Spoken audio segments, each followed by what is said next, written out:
Talent master जी का और गुरु जी जो आपको भजन से समाज के लिए जागरूकता फैला रहे हैं।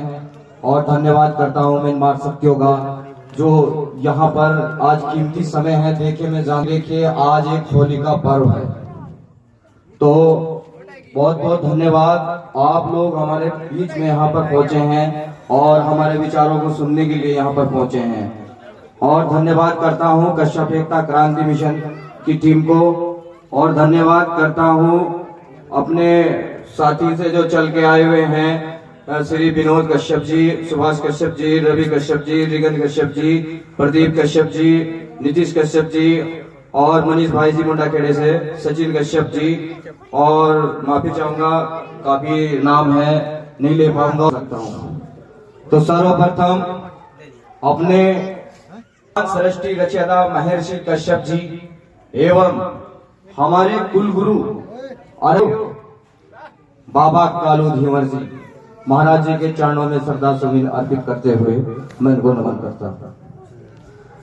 देखिए आप सभी से मेरी एक गुजारिश है।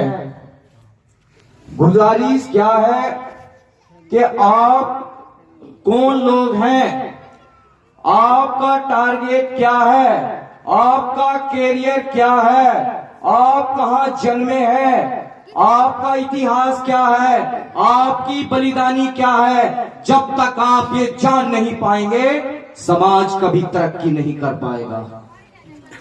देखिए आप पूरे भारतवर्ष में तमाम अनेकों जातियों में आपको डिवाइड कर दिया है, और कहीं पर आपको कश्यप राजपूत कहा जाता है, कहीं पर मल्ला कहा जाता है, कहीं पर केवट, कीर, कोली, मल्ला, महार, अनेकों ऐसी प्रजातियों में आपको डिवाइड कर दिया है, क्योंकि शासन और प्रशासन की एक चाल होती है। वो जानते हैं यहां पर जितने मनुवादी लोग हुए हैं वो जानते हैं कि जिस दिन ये समाज अगर इकट्ठा हो गया तो सर्वप्रथम समाज जैसे हमारा राज्य करता था ना, आज भी वही राज्य करेगा।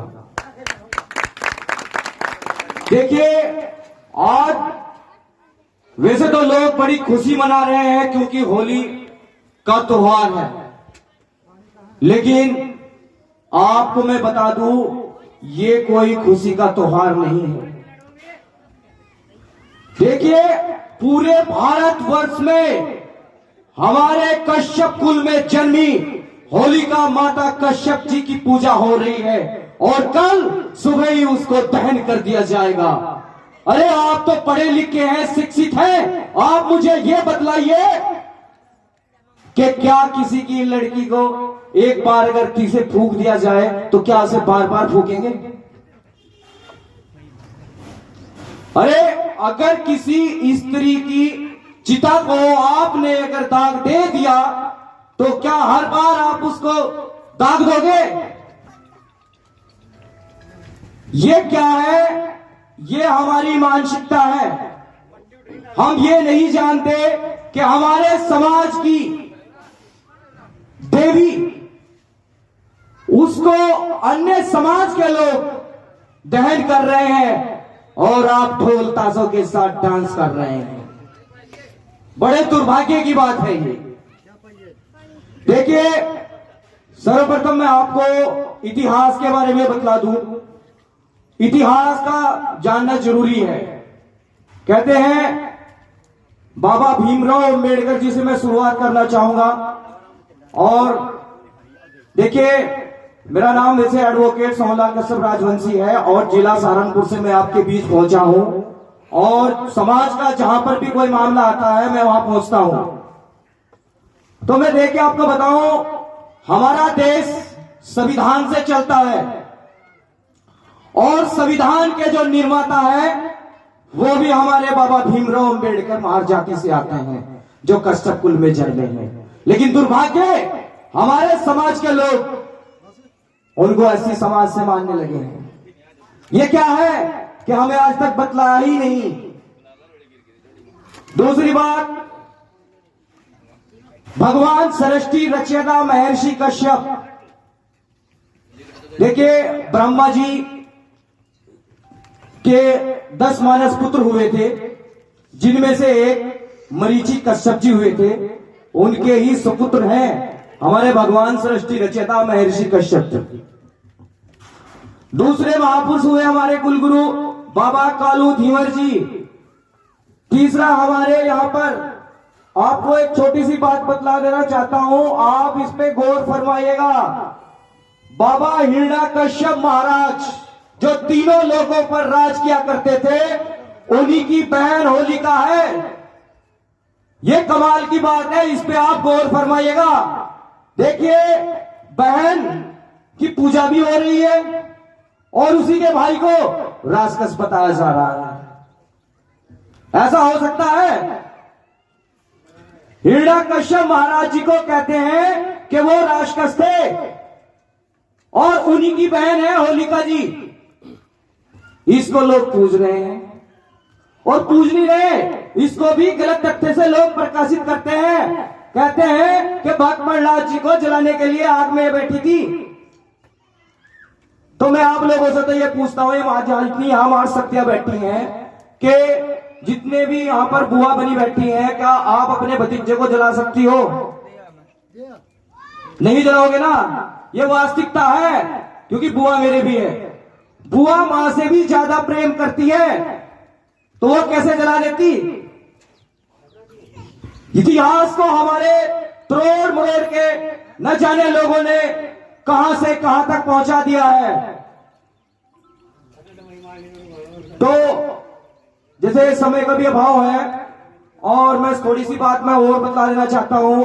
देखिए, हमारा समाज कोई छोटा समाज नहीं है। अगर छोटा समाज होता तो आज का एग्जांपल ले लीजिए आप। आज पूरे भारतवर्ष में कश्यप कुल की देवी की पूजा हो रही है कि नहीं हो रही है? बताइए। पूरे भारतवर्ष में, चाहे वो किसी भी जाति का क्यों ना हो, आज माता होलिका के यहां पर माथा टेक के जाएगा। तो आप तो उस कुल से हैं। दूसरी बात, महाभारत काल में आपने देखा होगा, महाभारत भी लिखने वाले महर्षि वेदव्यास कश्यप जी हुए हैं। अरे आपने महाभारत लिख दिया, रामायण काल ले लीजिए। रामायण काल में भी गुरुजी बतला रहे थे, श्रृंगेक ऋषि हुआ करते थे, जो आज भी उत्तर प्रदेश के एक जिला पड़ता है सर्वेंगपुर, वहां के महाराज हुए हैं महाराजा गुहराज निषाद जी। उत्तर प्रदेश में सरकारी जो मोहर है, 2 मछली एक धनुष है, जो चीख चीख के प्रमाण देती है कि यहां पर कश्यप राजवंशी का राज हुआ करता था। मुगल काल में ले लीजिए, जिस समय दुल्हनों की डोलियों को लूटने का काम किया जाता था, उस समय यह बात कही गई थी कि एक बटालियन हमें वो बनानी है जिससे हमारी जितनी दुल्हनें, मां बहन बेटियां जितनी जो जाती हैं, चाहे वो किसी भी समाज की हो, उसको सुरक्षित पहुंचा दे। तो तभी आपके इसी समाज के व्यक्तियों ने कहा, समाज जिसको बोला जाता है, उन्होंने अपने कंधों पर भार उठाने का काम किया था। क्योंकि मैं बतला दूं आपको, अस्कंधार उसको कहा जाता है और अस्कंधार का अर्थ यह होता है अपने कंधों पर दूसरों का बोझ उठाना।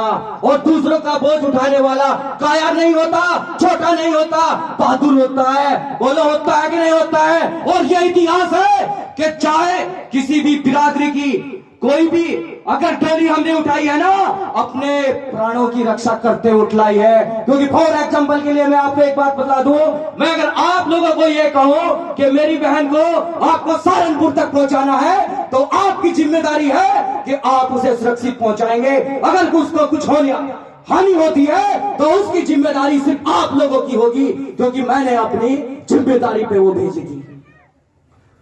और आला उदल जी का नाम आप लोगों ने सुना होगा। जब बारिश हुआ नहीं करती है ना, तो पुराने आदमियों से पूछना, कहते हैं कि आलाएं गाई जाएंगी तब बारिश होगी, तब आलाएं गाई जाएंगी तब बारिश होगी। आला उदल जी मल्ला समाज के थे महुबा जिले में। तो देखिए, हमारा समाज की न जाने कितनी महान से महान हत्या हुई है, और कारण आज हमारा समाज पीछे बैठा है। ये पीछे बैठने का भी एक एग्जांपल दे दो, हरिजन समाज से आप एक सीख लीजिए। हरिजन समाज जहां कहीं भी रहता है मैं उनका आदर करता हूं। आदर करने का मेरा एक मुख्य कारण है कि हरिजन समाज जी ने एक बात कही है बाबा भीमराव अम्बेडकर जी को मानते हुए कि देखिए झंडा और डंडा होना बहुत जरूरी है, तभी यहां पर आप राजनीतिक में, सामाजिक में, नैतिकता में आगे बढ़ोगे। आप हरिजन समाज की किसी भी बस्ती में चले जाइए, सबसे पहले आपको रविदास मंदिर मिलेगा और बच्चे बच्चे से पूछना कि आपके कुलगुरु कौन है, तो बच्चा भी बताएगा रविदास महाराज जी हैं। तो भाई आप अपने कश्यप समाज वालों से पूछ लीजिए कि आपके कश्यप कुल के गुरु कौन है, बच्चा बता नहीं सकता, बताएगा तो राम रहीम बताएगा। देखिए मैं सही कहता हूं, अगर बच्चा बताएगा राम रहीम बताएगा या व्यास वाला बताएगा। कारण क्या है, उनके घरों में से जैसे शिक्षा जो ली जाती है ऐसे ही बच्चा आगे बढ़ता है। अभी रविंदर जी एक बात कह रहे थे कि देखिए महाशक्तियों का माहौल होता है कि बच्चे को पापा कहेंगे तो पापा कहेगा, मम्मी कहेंगे तो मम्मी कहेगा, ये वास्तविकता है। आप देख लीजिए मैं यूपी से हूं, मेरी आवाज में कितना फर्क है और आप हरियाणा के किस तरह बोलते हैं, आपकी आवाज में कितना फर्क है। ये क्या है, माहौल की बात है। आप जैसी संगत में रहोगे, जिस माहौल में रहोगे, आपकी आदतें ऐसी होंगी।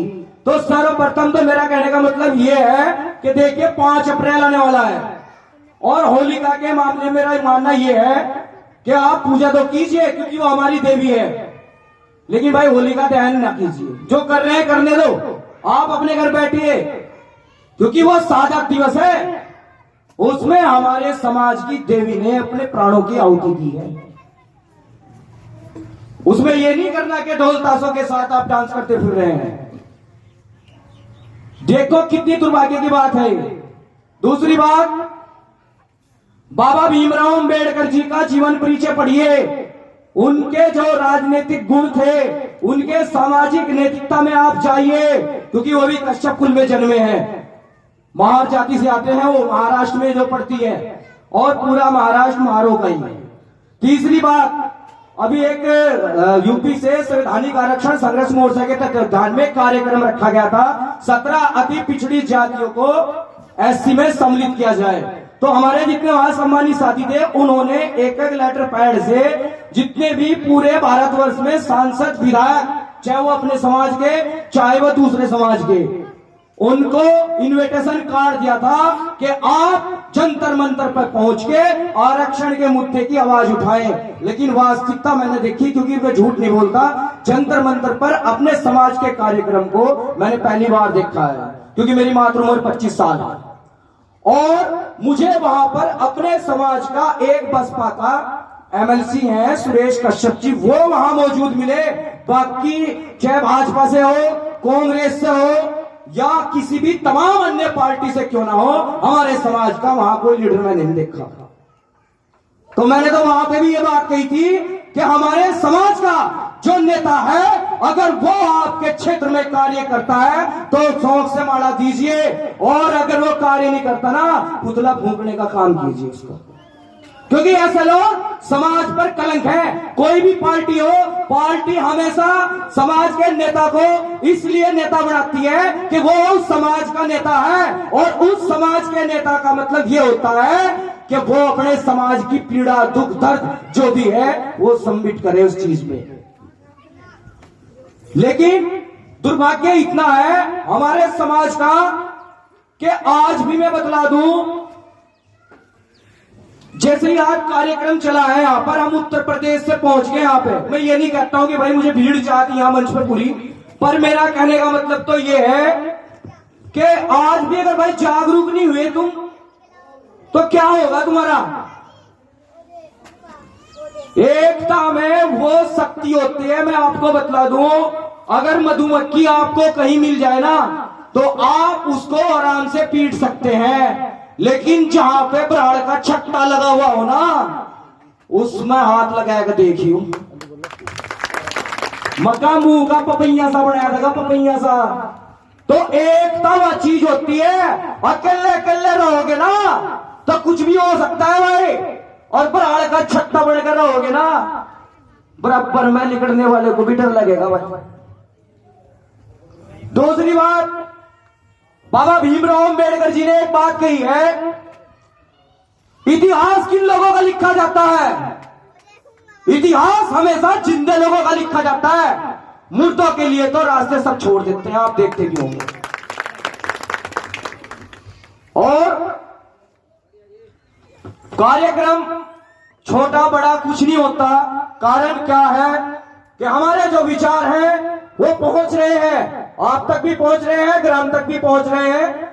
और जो लोग सुन रहे हैं उन्हें वो अच्छे भी लग रहे होंगे, ऐसी बात नहीं, और अगर बुरे भी लग रहे होंगे तो कोई बात नहीं। क्योंकि मेरा कहने का मतलब ये है, आदमी का काम क्या होता है? एक चिराग जलाना। अंधकार जब भी कहीं होता है तो वहां चिराग जलाया जाता है। और आपने देखा होगा कि अंधकार में आप देखते हैं पूरी सृष्टि में रात को कितना अंधेरा हो जाता है, पूरी सृष्टि में। लेकिन चिराग हमारे सूर्य महाराज हैं, एक ही है। और सुख दुख की बात तो मैं बतला दूं, ये धर्म संकट है, ये भगवान की प्रवृत्ति है, परिवर्तन है कि अगर आपके यहां सुख है तो कल दुख भी होगा, और अगर आपके यहां दुख है तो कल आपके यहां सुख भी होगा। जैसे भगवान ने दिन के बाद रात बनाई है, सूरज के बाद चांद बनाया है, पृथ्वी के बाद आसमान बनाया है, ठीक उसी प्रकार भगवान के बाद इंसान बनाया है। इंसान वो चीज है कि अपने जितने भी आपके सुख दुख हो उसको सोच समझ सकता है। तो मेरा कहने का मतलब तो यह है कि देखिए, सर्वप्रथम तो आप अपने बच्चों को पढ़ाइए, जितना आप पढ़ा सकते हैं ज्यादा से ज्यादा पढ़ाइए। और दूसरी बात, आप संगठित रहिए। तीसरी बात, बुरी संगतों को आपको छोड़ना होगा, क्योंकि बुरी संगत वो चीज है, सब जानते हैं। अगर नहीं जानते तो मैं बतला देता हूं, लोहे को जंग खत्म कर देता है और आग को पानी खत्म कर देता है। ठीक उसी प्रकार बुरी संगत है जो इंसान को खत्म कर देता है। और इसी के बीच ज्यादा विचार तो काफी हैं, लेकिन आज माता होलिका जी का भी वो है, हमारे कुल की देवी है, उसकी सादत के प्रोग्राम भी हमारे सहारनपुर में दो, और हमारे बीच और भी वक्ता बैठे हैं यहाँ पर। तो मैं तो इसी के साथ बस आप एक नारा लगा लीजिए दबा के, भगवान सरस्वती रचयिता महर्षि कश्यप महाराज के जय। भगवान सरस्वती रचयिता महर्षि कश्यप महाराज के जय। भगवान सरस्वती रचयिता महर्षि कश्यप महाराज के जय। बाबा कालो दीवार महाराज के जय। बाबा कालो दीवार महाराज के जय। बाबा हिरणा कश्यप महाराज के जय। बाबा हिरणा कश्यप महाराज के जय। माता होलिका देवी के जय। माता होलिका देवी के जय। भाई हिम्मत सिंह महाराज के जय। भाई हिम्मत सिंह महाराज के जय। सम्मानित साथियों, एक मेरा विशेष मुद्दा छूट गया था, वो जल्दबाजी में, क्योंकि कार्यक्रम का थोड़ा सा वो है, लेकिन आपको हरियाणा के एक इतिहास बतला देना चाहता हूँ। देखिए, वाकई में ये है कि उत्तर प्रदेश में इतिहास की जानकारी तो बढ़ रही है, हरियाणा में भाई साहब बहुत ही कम लोग जागरूक हैं मेरे समाज के। क्योंकि मैं बताऊं आपको, बाबा मोतीराम मेहरा के गुरुद्वारे आप लोगों ने देखे होंगे, सबसे ज्यादा गुरुद्वारे हैं हरियाणा पंजाब में। क्योंकि मैं आपको इसलिए बता रहा हूं, मैं एक सरदार घराने से हूं, मेरा गोद पेंडी खोकर है, और हमारा जो परिवार था पहले राजस्थान रहा करता था, अब हम यूपी में रहने लगे हैं 3 पीढ़ी पहले। और आपको बता दूं, अंग्रेजी हुकूमत में औरंगजेब के टाइम में जिस समय माता गुजरी कौर को और 2 साहबजादे को अंदर हवालात में डाल रखा था, और उनका पानी का जो भी पीना था वो सब बंद कर रखा था, तो बाबा मोतीराम मेहरा जी ने यह रिस्क लिया था अपनी जिंदगी का, और जाके उनको पानी पिलाया था। और औरंगजेब ने उनको इतनी बड़ी सजा दी थी कि उनको और उनके पूरे परिवार को गन्ने के कोल्लू में पिड़वा दिया था। तो आप उस समाज के हैं, लेकिन बड़ा अफसोस होता है आप बाबा मोतीराम मेहरा जी को नहीं जानते, आप उन्हें नहीं मानते। दूसरी बात, जिस समय गुरु गोविंद सिंह महाराज जी ने खालसा पंथ की शुरुआत की थी, तो सर्वप्रथम हिंदू धर्म की जब रक्षा की थी, तो भाई हिम्मत सिंह महाराज जी ने अपना शीश सर्वप्रथम दिया था। और ये कहा था कि हिंदू की अगर अब रक्षा होगी तो सिख धर्म से होगी। और भाई हिम्मत सिंह महाराज जी जो हमारे ही समाज के थे, उन्होंने अपना शीश दिया था। और उसके बावजूद जितने भी सरदार लोग हैं ना, उनसे पूछना कि पंच प्यारों में से एक भाई हिम्मत सिंह महाराज जी हैं। तो हमारा इतिहास तो इतना बड़ा है, लेकिन कारण क्या है कि आप लोगों ने उस पर ध्यान नहीं दिया है। मैं तो यह चाहता हूं, अगर मैं कश्यप राजवंशी है तो आप भी कश्यप राजवंशी हो, और आपके अंदर भी वही खून है, आपके अंदर भी वही आग है, आपके अंदर भी वही आंदोलन होना चाहिए। जिस प्रकार से मेरा परिवार चलता है उसी प्रकार से आपका परिवार चलिए। मेरा परिवार कौन है? मेरा परिवार पूरे भारतवर्ष में फैला कश्यप राजवंशी परिवार है। उसके लिए मेरी अगर कहीं पर कुर्बानी भी देनी पड़ी तो मैं पीछे नहीं हटूंगा। इसी के साथ बाकी मैं अपनी वाणी को विराम देता हूँ। जय महर्षि कश्यप, जय निषाद राज। बोलिए कश्यप ऋषि भगवान की जय।